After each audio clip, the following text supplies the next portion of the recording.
And the war in West Asia has meanwhile forced US partners in the Gulf to rethink their alliance with Washington. Not just the regional security architecture, but even the economic and political linkages are being restructured. And leading this change is the UAE, reportedly. A report in the Wall Street Journal saying the UAE has opened talks with the US for a wartime financial lifeline. According to the report, the UAE's central bank governor has discussed the idea of a currency swap line with the US Treasury Secretary and officials from the Federal Reserve.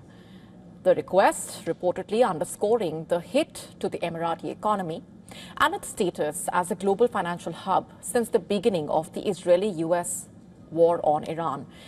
The war has significantly damaged Emirati oil and gas infrastructure, remember, and with global shipping coming to a halt in the Strait of Hormuz, the UAE has been unable to sell its oil using tankers, stripping it of a key source of dollar revenue.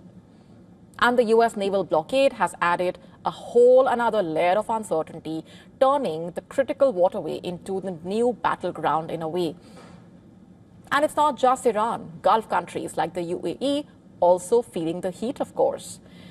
UAE's industry minister, meanwhile, has called for reopening the strait in a strongly worded post. The minister stressed that the waterway cannot operate under threat and must be returned to the world as it was before the war.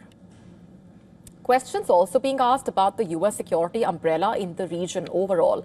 For years now, remember, Gulf states have poured billions into the THAAD and Patriot missile defense systems sold by the US.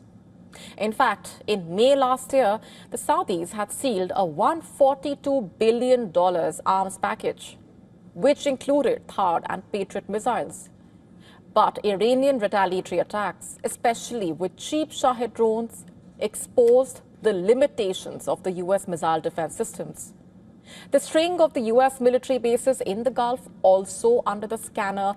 Abdul Khalik Abdullah, a prominent political commentator in the UAE, in fact, has questioned whether the UAE needs the US to defend itself. In a post on X, he called on the UAE to consider closing the American bases, calling them a burden instead of a strategic asset. That statement on your screen. In fact, since the beginning of the war, Iran has repeatedly hit multiple US bases in the region, calling them legitimate targets for retaliation, turning the US bases into a liability for the Gulf in a way. To stay up to speed with the latest news, download the WION app and subscribe to our YouTube channel.